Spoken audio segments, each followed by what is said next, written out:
Bienvenidos a nuestra comunidad. Aquí, la palabra de Dios guía nuestro camino. Verso 8.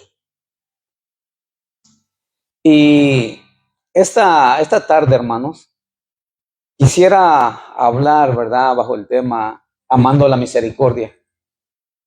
Yo creo que necesitamos, ¿verdad?, amar la misericordia. En esos tiempos en los cuales vivimos, el enemigo nos acecha diariamente y tiene que haber misericordia en nosotros para poder levantar, para poder restaurar a aquel que se cae, aquel que está caído. Para poder hacer eso necesitamos misericordia. ¿Cuántos dicen amén? ¿Están ahí? Miqueas 6:8 dice de la siguiente manera: oh hombre, él te ha declarado lo que es bueno. ¿Y qué pide Jehová de ti? Solamente hacer justicia y amar misericordia y humillarte ante tu Dios. Pero la palabra que quiero enfocarme o quiero hacer énfasis en la palabra es amar misericordia. Padre, te damos gracias en esta preciosa tarde, Señor. Gracias porque nos ha permitido, Dios mío, llegar una vez más a tu casa. Después, Dios mío, de una semana, Dios mío, de trabajo, Señor. Padre, nos ha permitido sacar este día y estar aquí en tu casa, bendito Dios. Hemos llegado, Señor, con bien. Gracias te damos por la vida, por la salud, Señor, por las fuerzas que tú nos das. Gracias te damos, Dios mío, por tu amor, tu misericordia, Padre. Por esa misericordia que tú tuviste, Señor, con nosotros. Oh, Dios mío, dando a tu Hijo amado Jesucristo, Señor, para venir y dar su vida en la cruz del Calvario, aun cuando no lo merecíamos. No merecíamos, Señor, que tu Hijo muriera en la cruz del Calvario, pero tuviste misericordia por nosotros y su vida dio tu Hijo amado. Señor, en esta preciosa hora te damos gracias, Señor. Habla a nuestras vidas, Señor. Habla a nuestras mentes, a nuestros corazones. Padre, sabemos de que nosotros los hombres solamente podemos hablarle al intelecto, Padre, a las personas, pero tu Espíritu Santo, Señor, habla a nuestros corazones, Señor. Gracias te damos en el nombre de Jesús. Amén y amén. Puede sentarse. Les decía a mis amados hermanos de que para poder restaurar a alguien, para poder levantar a alguien que ha caído, ¿verdad? Muchas veces usamos esta frase y decimos, cayó de la gracia, pero no. Más bien deberíamos cambiar esa frase con esta, cayó, ¿verdad?, a la gracia de Dios. Porque la gracia de Dios, mi amado hermano, o en la gracia de Dios, esa persona que ha caído, hay un espacio todavía. El Señor no lo desecha. El Señor está esperándolo con los brazos abiertos. Y recuerdo de que cuando aún era niño, les iba a decir cuando aún era pequeño, nunca he sido grande de estatura, pero cuando era niño, recuerdo de que fui testigo, ¿verdad?, de una escena, podría decirle. De que en aquel tiempo, cuando yo era niño, en la iglesia donde yo perseveraba, una joven aproximadamente de 16 años, yo creo, cometió pecado. Bueno, para ser más específico, quedó embarazada a los 16 años. Y recuerdo, mis amados hermanos, de que cuando la congregación se dio cuenta, y déjeme decirle que esta persona cantaba, ¿verdad? Tomaba partes, cantaba y tenía un dúo también con otra jovencita. Pero bueno, cuando pecó, me acuerdo que cuando la congregación se enteró, o sea, se armó un gran lío, un alboroto. O sea, se alarmaron tanto, ¿verdad? Los ancianos, los adultos dentro de la iglesia, que empujaron, ¿verdad?, al pastor a que la disciplinara, y una disciplina fuerte. Y la disciplina fue de 3 años. Durante 3 años, déjeme decirle que la congregación como que empujó, ¿verdad?, presionó al pastor para que pudiera ser severo. Porque déjeme decirle de que en aquel tiempo Inclusive el jugar deporte era pecado. En aquel tiempo, o sea, era tan estricto el evangelio que la verdad que no podíamos prácticamente hacer casi nada. Entonces, le dieron 3 años de disciplina. Y me acuerdo que la joven durante 3 años estuvo sentadita ahí atrás, sin ninguna participación, sin derecho a nada. Y cuando pasaron esos 3 años, déjeme decirle de que le levantaron la disciplina. Pero esa joven nunca más la volví a cantar. Entonces, mis amados hermanos, pude ver de que no hubo misericordia en aquel tiempo. Y tenemos que amar la misericordia. ¿Cuántos dicen amén? Tenemos que amar, por eso la palabra dice, oh hombre, dice, Él te ha declarado lo que es bueno. ¿Y qué pide Jehová de ti? ¿Qué pide Dios de nosotros? Solamente hacer justicia, amar, ¿verdad? Y amar misericordia y humillarte delante de tu Dios. Y si nosotros vemos, mis amados hermanos, el apóstol Pablo utilizó 2 métodos para instruir a la iglesia. Cuando él iba, ¿verdad? En sus misiones, él iba, dice que llegaba en cada ciudad y él levantaba una obra ahí, levantaba una iglesia. Y él se quedaba un corto tiempo ahí, o se quedaba un tiempo para capacitar a una persona capacitada, y luego, después de que la persona estaba lista, estaba preparada, el apóstol Pablo dice que dejaba a esa persona a cargo de la obra y él seguía su camino. Iba a otra ciudad y hacía lo mismo. Plantaba otra iglesia, ¿verdad? Capacitaba a alguien y luego seguía su camino y así sucesivamente. Ese era el primer método que el apóstol Pablo utilizaba. Dejando a alguien a cargo, a alguien capacitado a cargo de la obra. Y el segundo método, mis amados hermanos, en la cual él instruía a la iglesia, lo hacía por medio de sus cartas. El apóstol Pablo, si vemos las cartas paulinas, siempre son o fueron dirigidos a cierta iglesia, a cierta ciudad. Y cuando Pablo enviaba las cartas, era para instruir a la iglesia de Cristo, al cuerpo de Cristo. Y si nosotros, quiero que vaya conmigo a Gálatas, capítulo 6, verso 1. Pero antes de dar lectura, mis amados hermanos, de este capítulo 6, verso 1, si usted ve en el capítulo 5, verso 16, no lo vamos a leer, pero si usted se da cuenta ahí, notemos de que el encabezado dice las obras de la carne y el fruto del espíritu. El 16 dice, digo pues, andad en el espíritu, no satisfagáis los deseos de la carne. Porque el deseo de la carne, dice, es contra el espíritu y el espíritu es contra la carne. Y si usted ve ahí, él da unas instrucciones, mi amado hermano. Pablo, ¿verdad? Justo después de hablarles sobre los frutos de la carne y los frutos del espíritu, Pablo les da una instrucción. Si usted lee ese pasaje, él describe los frutos de la carne y también describe los frutos del espíritu. Pero justo después de eso, mis amados hermanos, notemos en el capítulo 6, verso 1, dice, hermanos, mire cómo Pablo, ¿verdad? Estaba instruyendo a la iglesia por medio de esta carta. Les dice, hermanos, si alguno fuere sorprendido en alguna falta, después de que les dio, ¿verdad? Los frutos de la carne y del espíritu. Le dice, hermanos, si alguno fuere sorprendido en alguna falta, vosotros que sois espirituales, restauradle con espíritu de mansedumbre, considerándote a ti mismo, no sea que tú también seas tentado. Mire qué tremendo, ¿verdad? La instrucción del apóstol Pablo. Y el apóstol Pablo, mis amados hermanos, no le estaba hablando a los inconversos, le estaba hablando a la iglesia de Galacia. Y les dice, hermanos, si alguno fuere sorprendido en alguna falta, dice, ustedes que son espirituales, ¿cuál es el trabajo? ¿Cuál es la labor?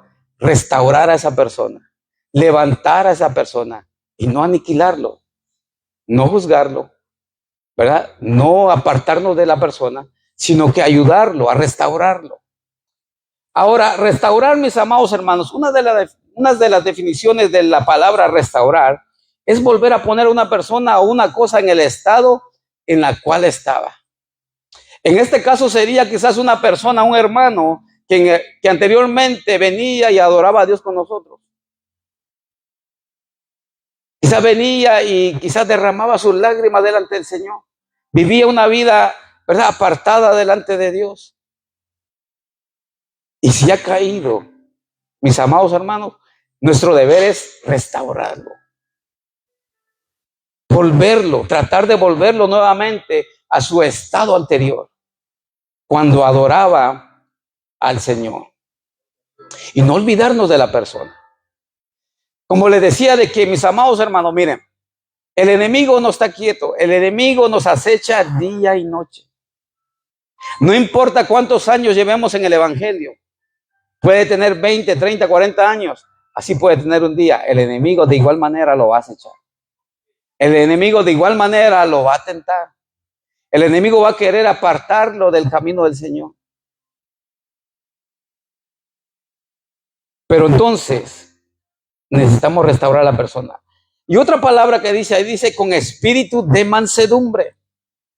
Ahora, el significado de la palabra mansedumbre es tener una actitud mansa, tranquila, obediente. ¿Cómo debemos de restaurarlo entonces? Con un espíritu de mansedumbre, un espíritu manso, un espíritu tranquilo. Mire, muchas veces nosotros estamos acostumbrados que cuando una persona, cuando nuestros hijos cometen el error o un error, ahí estamos, ¿verdad? Lo primero que hacemos es reclamarle. Pero yo te dije que no hiciera eso. Yo te lo advertí. Y déjeme decirle que estas palabras ya cuando el error se ha cometido ya no sirven de nada. Hay que contrarrestarlo. ¿Cómo? Con amor. Y sabe, una de las cosas, ¿va?, que quizás me ha funcionado. Cuando sucede algo con mis hijos, algo que quizás no está correcto, me da coraje y me enojo, sí me enojo. Pero sabe una cosa, muchas veces me quedo callado en ese momento. En ese momento no digo nada. Dejo pasar una semana, 2 semanas, 3 semanas, y cuando veo el momento exacto, ¿va?, entonces hablo con ellos. Le digo, mira, ¿te acuerdas? Hace 2 meses yo me di cuenta. Hace poco le dije a mi hijo mayor, yo me di cuenta de esto, y te pregunté y no me dijiste, pero yo ya lo sabía.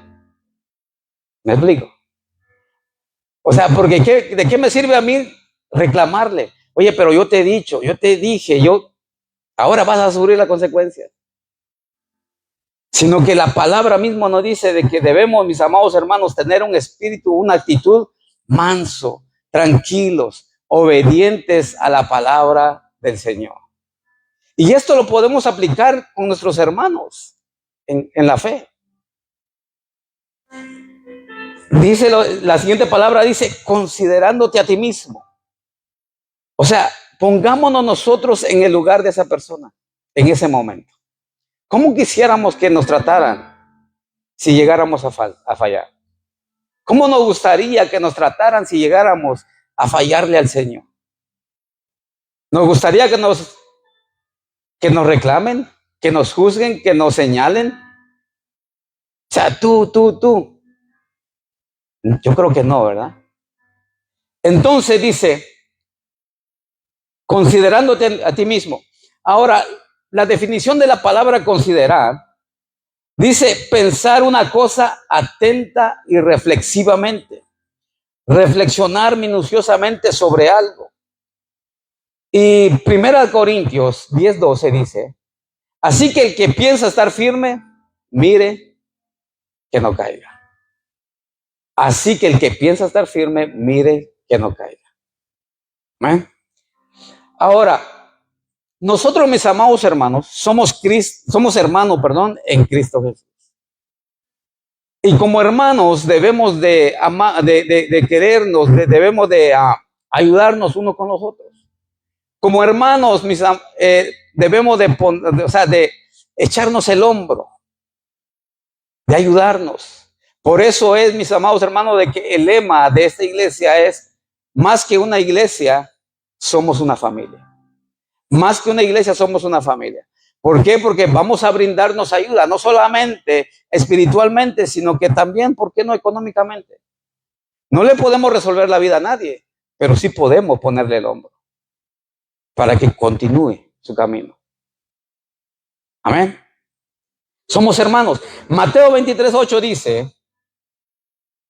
dice, pero vosotros no queráis que os llamen rabí, porque uno es vuestro maestro, el Cristo.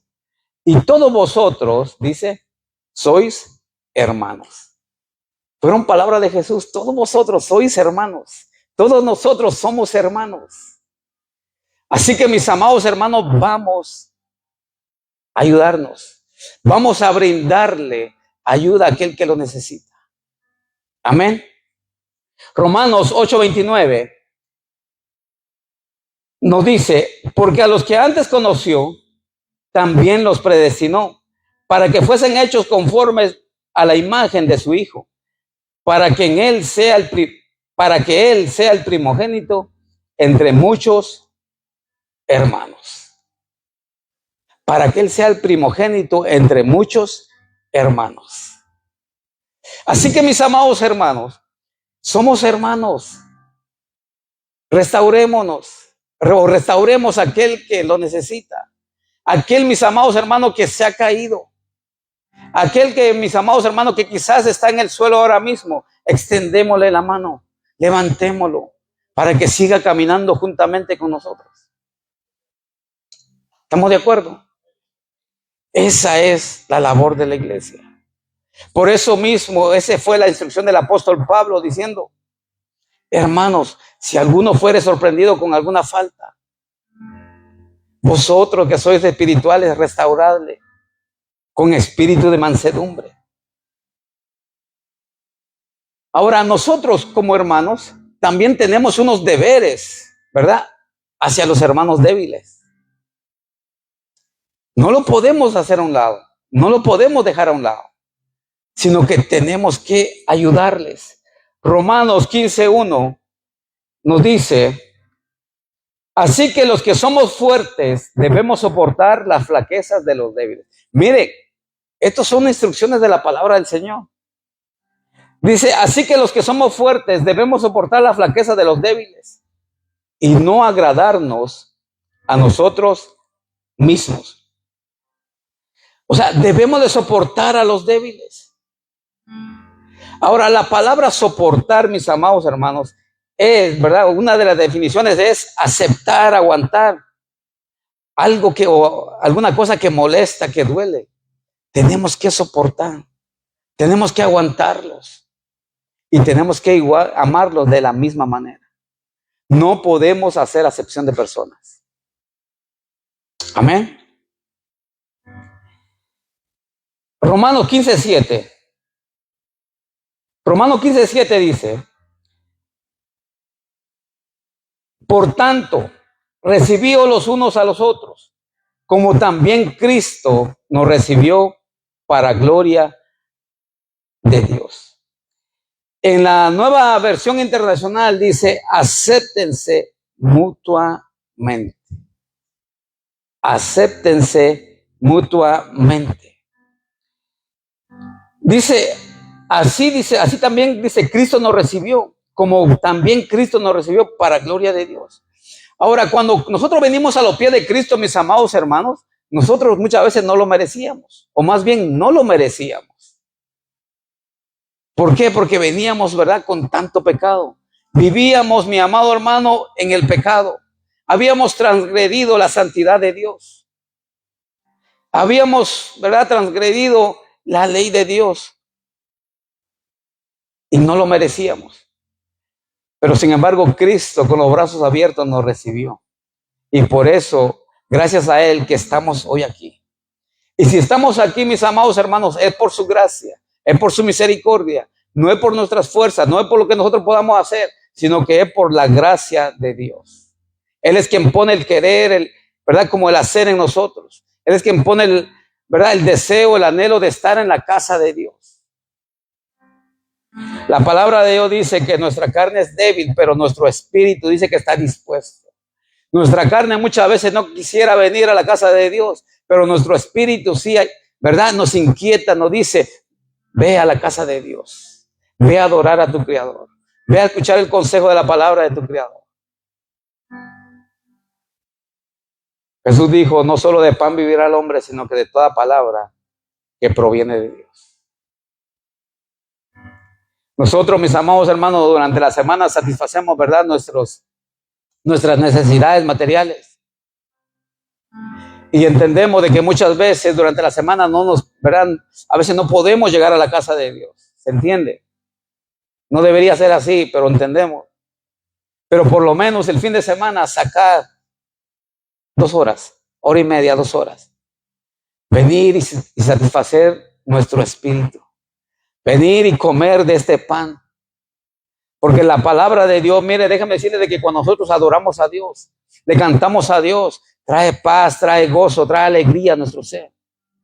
Llena nuestras vidas. La palabra de Dios trae consuelo, trae esperanza, trae fe, fortalece nuestras vidas. Amén. Ahora, cuando dice la palabra, acéptense mutuamente, no se trata de aprobar, ¿verdad?, la falta de mi hermano o la falta de la persona. No se trata de aprobarlo o de estar de acuerdo con su falta. No se trata de eso, sino de aceptarlos y recibirlos. ¿Para qué? Para poder levantarlos, para poder restaurarlos. Usted no se imagina, o si usted lo ha hecho, quizás lo ha experimentado, la alegría, mis amados hermanos, que eso trae a nuestras vidas cuando traemos a alguien caído y lo logramos restaurar. Haga memoria. Estoy seguro que usted conoce más de alguna persona que ahora mismo se han apartado del Señor, han caído. Y sabe una cosa, muchas de esas personas no vienen, no es porque no quieran venir y ni tengan el deseo. Ellos tienen el deseo, tienen las ganas, anhelan regresar a la casa de Dios. Pero ¿sabe por qué muchas veces no vienen? Por vergüenza. Porque la iglesia muchas veces, en vez de abrazarlos, recibirles con amor, con mansedumbre y darles un abrazo, la iglesia muchas veces los señala y los juzga. Yo sé que conocemos más alguno. Y déjenme decirle, mis amados hermanos, si viene alguien ahora mismo a su memoria, yo le reto, búsquelo, llámelo. Ahora, no le hable mucho de la Biblia porque muchos de ellos ya conocen la palabra de Dios. Bríndele su amistad, bríndele amor, comprensión, para que la persona vuelva nuevamente. Amén. ¿Vino alguien a su memoria? Seguro que sí. Y aquí, mis amados hermanos, hay una regla de oro. En Mateo 7:12. Mire, esta es la regla de oro. Por eso mismo yo le decía al inicio, de que de la manera que nosotros quisiéramos o nos gustaría que la gente nos tratara, tratemos a aquellas personas que lo necesitan ahora mismo. Mateo 7:12 dice, así que todas las cosas que queráis que los hombres hagan con vosotros, mire la palabra de Dios, mire lo que nos dice. Así que todas las cosas que queráis que los hombres hagan con vosotros, así también haced vosotros con ellos.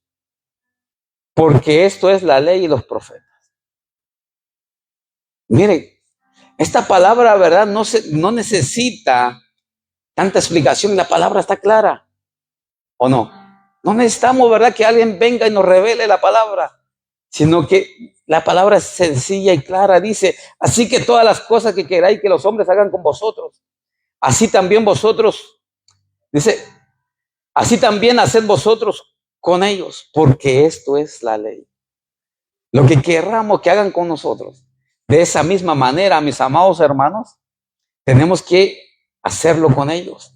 Proverbios 17:9 dice, el que cubre la falta busca Amistad. Mire lo que dice, el que cubre la falta busca amistad, mas el que la divulga aparta al amigo. ¿Quién quiere una persona chismosa a su lado? Nadie.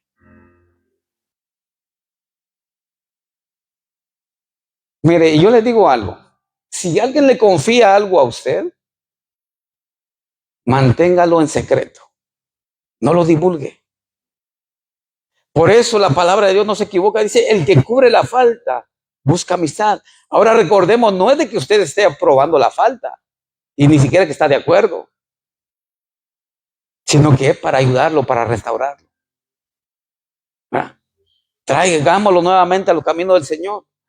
Y dice, más el que la divulga, aparta al amigo. ¿Por qué razón? Porque nadie quiere tener a un chismoso a su lado. Miren, todos necesitamos una persona con quien poder hablar. Si es bien es cierto, cuando nosotros estamos pasando por situaciones difíciles, sí, vamos directamente a la presencia de Dios y oramos y le decimos a Dios, y eso es bueno. Y eso es lo que debemos de hacer. Pero en algún momento de nuestras vidas siempre a veces necesitamos hablar con alguien. ¿Para qué? Para un consejo.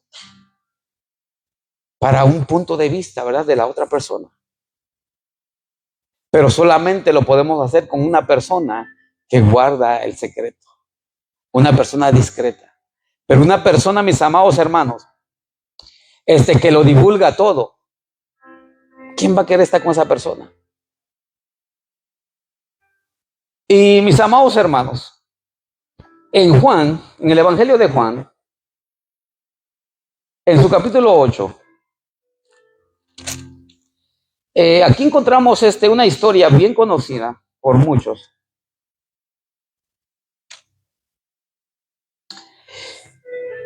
Si usted ve el encabezado de su Biblia, dice, ¿verdad? Dice la mujer adúltera, ¿no? Entonces, dice la mujer adúltera. Entonces, si nosotros vemos aquí, en el verso 1, no vamos a leer todo el pasaje, pero la historia nos narra de la siguiente manera. Dice, Jesús se fue al monte de los olivos. Por la mañana volvió al templo. Y todo el pueblo vino a él. Y sentado él les enseñaba. Entonces los escribas y los fariseos le trajeron una mujer sorprendida en adulterio. Y poniéndola en medio, le dijeron, maestro, esta mujer ha sido sorprendida en el acto mismo de adulterio. Y en la ley, dice, nos mandó Moisés a apedrear a tales mujeres. ¿Tú pues qué dices? Cuando los fariseos y los escribas llegaron a Jesús, era para tentar a Jesús. Pero aquí vemos, mis amados hermanos, una historia, un caso, ¿verdad? A donde una mujer había pecado. Había pecado.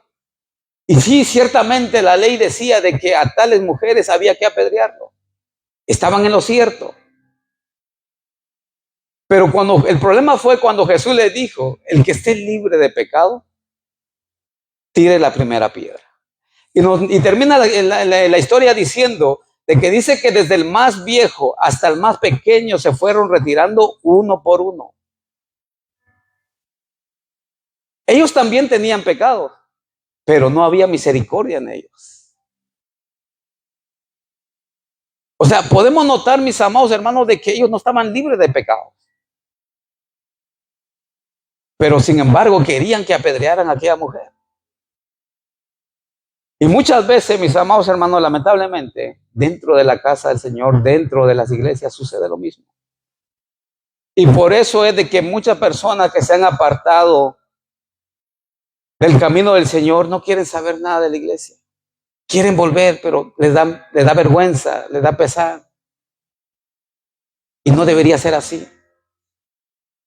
Más bien, la iglesia debería ser un lugar de refugio para las personas. Usted sabe de que por eso fue que yo llegué a la iglesia. Bueno, hace años, ¿no? Cuando era joven, estaba pasando una situación y bueno, estaba buscando un refugio. Y yo sabía y pude haberme refugiado en otra cosa. Pero ¿sabe una cosa? Tomé la decisión de refugiarme en la iglesia. Y pasó el tiempo, encontré el refugio que necesitaba y me quedé. Y la iglesia debe ser esa.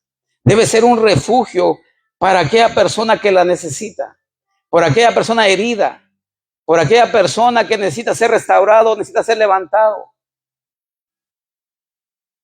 Asimismo, cuando vienen los huracanes, se abren, ¿verdad?, varios lugares, varios centros de refugio. Y las personas o nosotros sabemos de que son lugares seguros a donde correr. Y muchas veces cerramos nuestras casas y vamos a esos lugares. ¿Por qué? Porque sabemos que ahí vamos a estar a salvo. Y que la iglesia, mi amado hermano, se convierta en eso. Que las personas, mi amado hermano, de que quizás están allá afuera sufriendo, queriéndose levantar, que vean la casa de Dios como un refugio. Que vean la casa de Dios como un lugar seguro a donde pueden venir y adorar con libertad. A donde puedan venir y que sepan de que se pueden levantar. Sin que nadie lo señale. Repito, no es de que estemos aprobando su falta, sino que es para ayudarlos, para levantarlos. Amén. Jesús mismo. Muchas veces nosotros, mis amados hermanos, cometemos el error y no nos queremos juntar con los pecadores. No nos queremos juntar con los inconversos. A veces nuestras amistades nos invitan, ¿verdad?, a una fiesta, a yo que sea un cumpleaños pagano, a un bautismo, o yo no sé, ¿verdad?, qué otra fiesta pueden tener, unos 15 años. A veces son eventos mundanos. Y sabe una cosa, muchas veces nosotros nos detenemos y nos da miedo ir a esos lugares. ¿Por qué? Allí, mis amados hermanos, es a donde nuestra luz debería brillar. En medio de ellos, mis amados hermanos, es a donde nuestra luz, ¿verdad?, se hace visible. Porque la luz alumbra en medio de la oscuridad, en medio de las tinieblas. No alumbra en medio de la luz. Si nosotros aquí pusiéramos otro foco, no haría ninguna diferencia. Pero si pusiéramos un foco en un lugar oscuro, un cuarto oscuro, claro que sí, haría una diferencia. Entonces, hermanos, que no nos dé miedo. Ahora, no participemos en las cosas que ellos hacen, pero que nuestra luz brille. No tengamos miedo. Jesús mismo, mis amados hermanos, se sentó, ¿verdad?, a la mesa de los pecadores. Jesús mismo los perdonó, sanó a las personas, los libertó. Y no solamente los libertó, sino que también les dio salvación. Jesús tuvo misericordia por los pecadores, por los enfermos, por las personas que estaban atadas. Él les dio salvación. ¿Podemos nosotros, mis amados hermanos, amar la misericordia? Amemos la misericordia. Pongámosle o extendámosle la mano a aquel que lo necesita. ¿Qué le parece? Cuenta una historia. Dice que, termino con esto. Cuenta una historia de que dice que había, ¿verdad?, un pequeño pueblo rodeado de montañas. Ya se imaginarán, ¿no?, nuestros países. Un pequeño pueblo rodeado de montañas. Dice que ahí había un hombre llamado Mateo. Y Mateo era conocido por ser un hombre muy estricto. Dice de que no toleraba los errores. Y siempre dice que juzgaba con dureza a quienes fallaban. Siempre juzgaba con dureza a quienes fallaban. Y un día dice que llegó un joven llamado Daniel a vivir en esa ciudad, en ese pueblo pequeño. Dice que este joven era pobre y un poco torpe. Buscó trabajo durante días hasta que Mateo, el señor que vivía en ese pueblo, que tenía una panadería, dice que decidió darle una oportunidad a este muchacho joven. Y dice que la primera mañana, ¿verdad?, Daniel estaba tan nervioso que dejó caer una bandeja llena de panes recién horneados. Y los panes, por lo tanto, dice que rodaron por el suelo, algunos se aplastaron. Dice que los clientes que estaban allí en esa panadería en ese momento, dice que quedaron, ¿verdad? Silencio. Quedaron mirando silenciosos, esperando la reacción de Mateo, porque Mateo no aceptaba, ¿verdad?, el error de nadie. Era un hombre muy estricto. Por lo tanto, dice que Mateo, mis amados hermanos, sintió la ira, ¿verdad?, subiéndoselo hasta el pecho. O sintió que la ira se le subió hasta el pecho. Pensó en todo el trabajo perdido de esa mañana. Imagínense, la bandeja completa cayó en el suelo. Los panes rodaron por todos lados. Algunos se aplastaron. Y Mateo, pensando en el trabajo, ¿verdad?, de toda esa mañana, el trabajo perdido, el trigo que estaba tan caro. Y dice que estuvo a punto de gritarle, y no solamente de gritarle, sino que de despedirlo también. Estaba enojado. Pero justo entonces dice que se recordó algo de su infancia. Cuando él tenía la edad de Daniel, o sea, estaba joven, también había cometido un error en la panadería en la cual era de su padre en aquel tiempo. Dice que había quemado toda la producción de ese día. O sea, quemó todos los panes, como alguien por aquí, ¿no?, que siempre que nos reunimos quema los panes. Ya sabrán los hermanos. Entonces, dice que Mateo, ¿verdad?, quemó todos los panes de toda la producción de ese día. Y su padre, en vez de castigarlo, dice que puso su mano en el hombro y le dijo: todos fallamos, hijo. Lo importante es aprender y volver a intentar. Eso fue la respuesta de su papá. Entonces, cuando él se acordó de eso, dice que Mateo respiró hondo y le dijo: no pasa nada. Dijo finalmente: limpiemos y haremos más pan. Y Daniel levantó la mirada sorprendido. Dice que sus ojos estaban llenos de lágrimas, no de vergüenza, sino de gratitud. Y ese día dice que trabajaron juntos desde temprano hasta la tarde para hornear, ¿verdad?, nuevos panes, para recuperar todo el trabajo que habían perdido.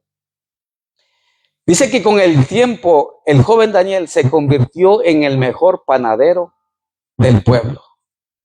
Años después, cuando alguien, años después, mis amados hermanos, cuando alguien cometía un error en el pueblo, ¿verdad?, Daniel solía decir, la justicia puede corregir un error, pero la misericordia puede cambiar una vida.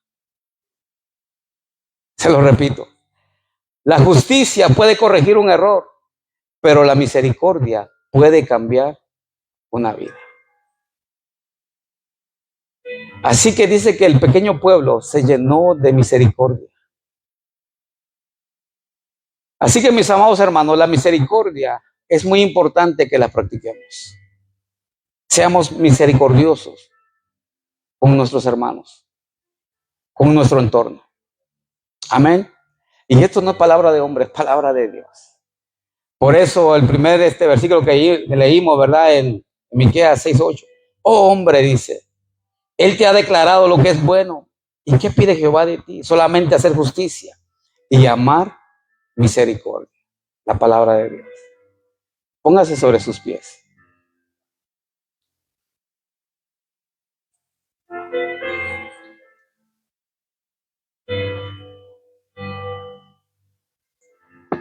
Hace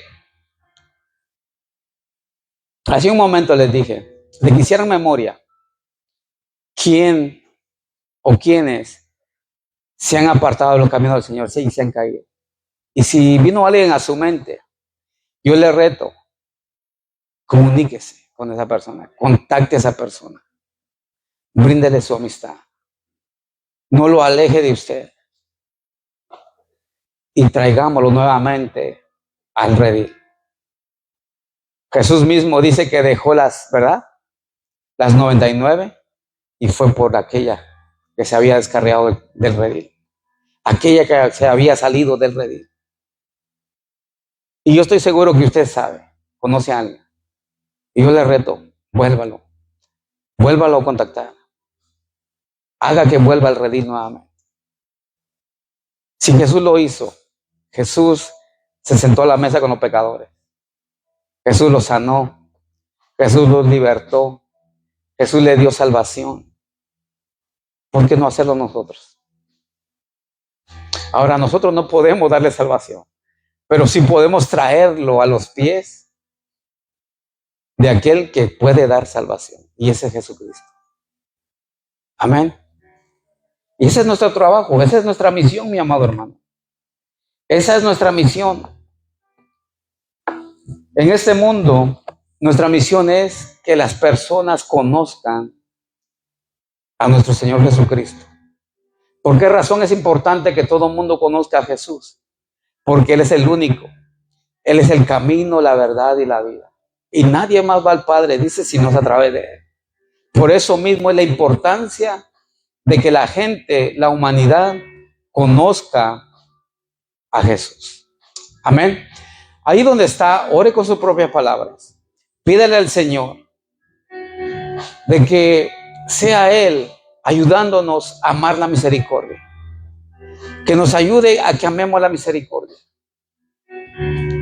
Que no señalemos, no apuntemos con el dedo, sino que más bien ayudemos a que cada persona que conozcamos se levante y vuelva nuevamente a los caminos del Señor. Padre que estás en los cielos,